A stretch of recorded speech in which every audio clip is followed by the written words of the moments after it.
Hello, it's been a month. I hope you're doing well. Um, Shit, my fucking antisocial skill. Yeah, so let's jump right into the video.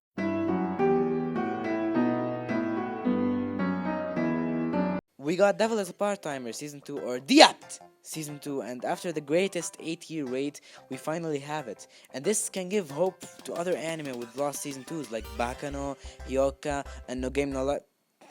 Yeah, as if that'll ever happen. We got also sequels for the Shield Isekai, the Misfits Isekai. Wait, that's not an Isekai. Yeah, so if you're excited to get more or some more anus, if you know what I mean. No, literally, in Misfits, the main character's name is Anus, fully good. I'm not even kidding you at this point. Personally, I'm not excited for these two shows. I never gave a shit about either of them.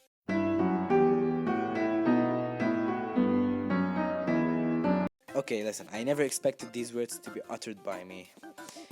But last month, we had Demon Slayer and McDonald's drama. We had Demon Slayer and McDonald's drama! Are you listening, people? We are creating history as we speak right now! This is absolutely and utterly insane! Why am I screaming? Why am I screaming?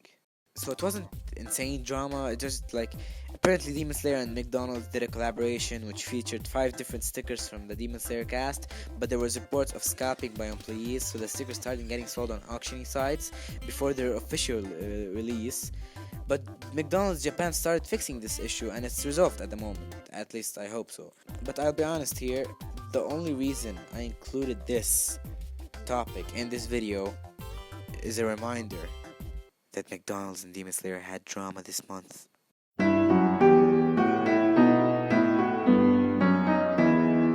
So moving on from that, we got news that Season 4 Part 2 of Attack on Titan is gonna air in winter 2022 after they left the community off with a huge cliffhanger. But personally, I'm very excited to see the reaction of the community for the Part 2 of Season 4 because what happens in the manga is amazing and it's gonna shock the whole community.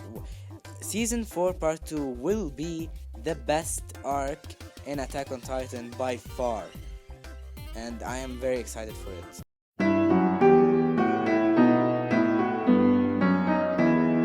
So apparently Shaman King and Eden Zero will be Netflix exclusives, so we already know where most of the anime community will spend their time on.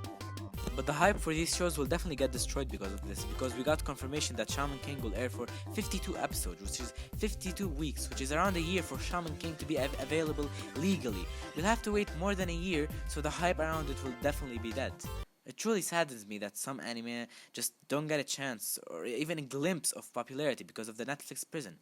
These two anime are victims of this ruthless, merciless killer which is Netflix. Here in the QB7 Corporation, we won't let the tyranny of Netflix go unnoticed.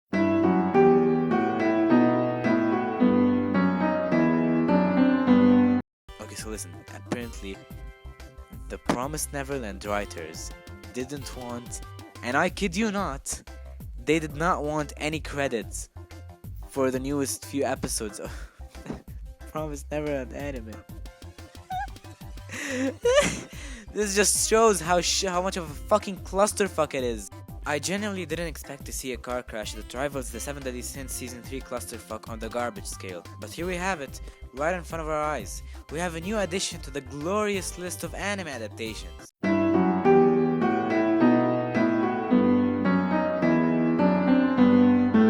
Okay, I want to add a new section in this monthly series where I go over and talk about some of the manga I read and the anime I watched. Because there's a lot of anime and manga I'd love to talk about, but I wouldn't be able to make a whole video about them. So if you don't care about my opinions, then skip to the time shown on the screen.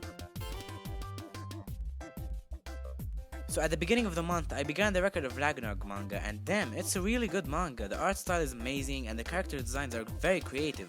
Like, instead of making Zeus this sexy old bastard, they made him an ugly old bastard. No, anime. No, I swear to God, and not again. Anime, not again. Please, just don't do it. Don't fucking do it, anime. I swear to God.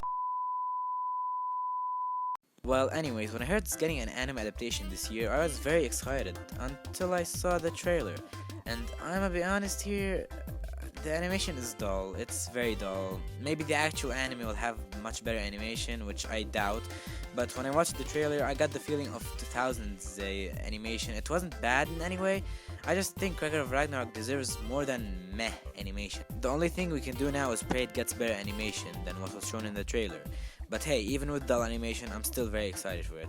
I'm realizing now that if we don't include winter anime, I have fully completed 0 anime in the last month. I did pick back up Jojo though, but I'm still in part 3, so I still have no big take on the show, except that Dio has the greatest voice actor ever. To the day I die, I'll keep singing Takehito Koyasu's praises out loud. He is an amazing voice actor. In my last monthly recap video, there was a clip where my avatar was holding the cover for Hell's Paradise manga. MHA comes strong as ever with their shitty life, where the most enjoyment they get is from harassing people they don't know over Japanese comic books.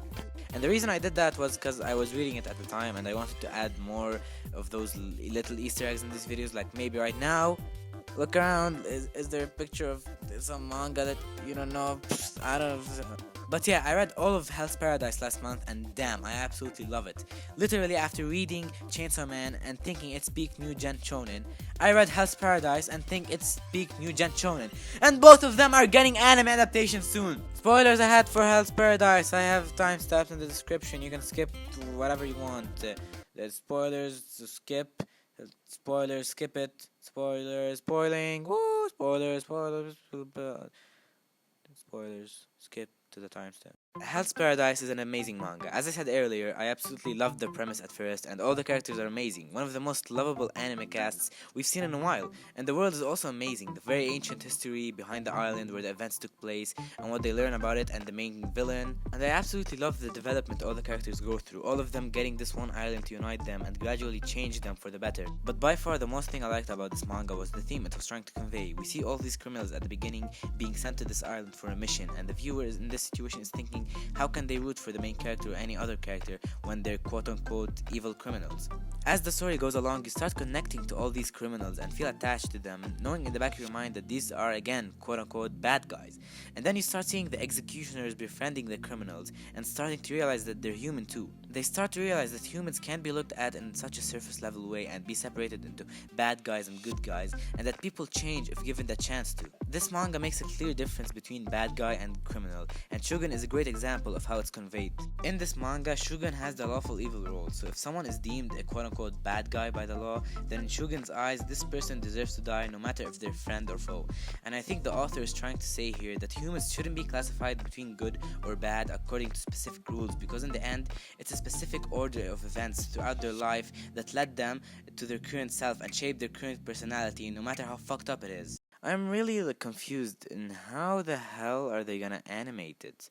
Like, I'm not talking about like how the hell they're gonna animate it, but how the hell are they gonna adapt it? There's a lot of nudity in the show, so I don't know how they're gonna censor all that, or they're just gonna pull a redo of the healer and like just make it supreme. I don't know, but I'm excited for it. I'm excited for the anime. We still don't know which studio will make it, but I hope it's a good studio. I also read Grand Blue for the first time and realized how godly the art is. Like, Kimitake Yoshioka instantly became one of my favorite mangakas because of his very comedical art style. Like, every fucking panel from that manga is amazing. It's amazing to look at. It took me so long to finish that 66 chapters because of how much time I spent looking at each panel. I regret not reading it, or at least watching the anime before making my first video on this channel about comedy, anime and manga, because Grand Blue is definitely one of the funniest manga I've ever read. But even with how much it made me laugh, I think the reason I enjoyed it so much is because of the slice of life essence that it had. I love my slice of life, not pure slice of life, but when it's mixed with comedy or romance, and especially whenever the characters are lovable. But I genuinely did not expect Grand Blue to become one of my absolute favorite manga. Yeah, you heard me right, it's one of my favorite manga. I'm still surprised. I had a friend that I used to shit on his taste a lot. He had shit taste. He likes Misfits of Demon Academy, so that explains everything. But apparently he also loves Grand Blue, and I said, it's probably shit. I'm gonna read it so I can make fun of his taste. And then I read it, and then I love it. So yeah, I'm sorry for making fun of your shit taste. random friend that I'm not gonna mention the name of in this video because I didn't ask if I can mention the name of in this video. I've been hearing a lot about Kaiju number 8, a manga in Shonen Jump Plus that broke the world record of manga sales for the first volume, I think. I'm not pretty sure, but yeah, I read it and it's pretty good. I can already see the anime adaptation of this manga blowing up, and especially because this is what I was thinking while I was reading this manga. This is the next Attack on Titan. Anime is saved, but this time not by Trigger. Senjogahara, best girl. I wonder if pineapples on pizza Did Gabby do anything wrong? What did come first, the egg or Gabby the gang? Canute is definitely the best wife. Never gonna give you up, never gonna let you down. My favorite word is definitely haha, you just got rickrolled. It's just speaking of eggs with the woodchucks. Are they ever gonna make a woodchuck priority? Oh yeah, I was reading Kaiju number 8. Where are we at now? Ah yes, next Attack on Titan. Back to Kaiju number 8, I can easily see this manga being actually really damn good as the story progresses, especially from this opening arc introducing the world and the characters to us. Okay, so the final manga I'm gonna talk about in this video is Dr.Stone, and after reading the future season 3 and season 4, I realized how shit season 2 Stone Wars is. Okay, spoilers for season 2 of Dr. Stone. When I saw Senku trying to electrocute Hyoga, I thought, oh, like Hyoga can just move away, and if like Tsukasa is holding the spear that Hyoga has, Hyoga can just throw the spear at them and move away. That would be very simple because they can't even stand up, you know? But no, Hyoga decides to fucking stand where he is and get electrocuted, shocked in silence by Senku. And I'm like, what the fuck? Why don't you just move back an inch? What the fuck is your IQ, Hyoga? Use your stupid fucking brain! Oh, and the fact that it's not even possible for humanity to not go extinct with only 6 people alive because the genetic pool would be shit and one person catches a virus and they're all dead. I'm telling you, so that doesn't make sense. It's not logical, but I fucking love the manga because the characters are great. The art, Boichi is an amazing artist. I'm gonna read Sunken Rock after that because I know it's the same artist and it's just amazing. It's an amazing art. Everything about this man is amazing. Yeah, so in the end, even with all the illogical, stupid decisions they make in this series, I still absolutely love the show and the manga more specifically. Moving on from my shitty takes and back to the news, Jujutsu Kaisen and Black Clover were confirmed to get movies, and this made me wonder about the future of shonen anime because for the longest time in mainstream shonen, the movies would be non-canon filler. But now with Demon Slayer, Mugen Train, and these 2 shonen series and even the Dragon Ball franchise, canon mainstream shonen movies may be the future of the shonen anime industry. Or this whole thing will die in 1 year and we'll go back to shitty filler movies. So that was it for the recap video. I hope you enjoyed it, and if you did, subscribe and like the video. And if you want more of my amazingness, go follow me on Twitter and Instagram, links in the description. Man, I'm too up my own ass. Well, thanks for watching.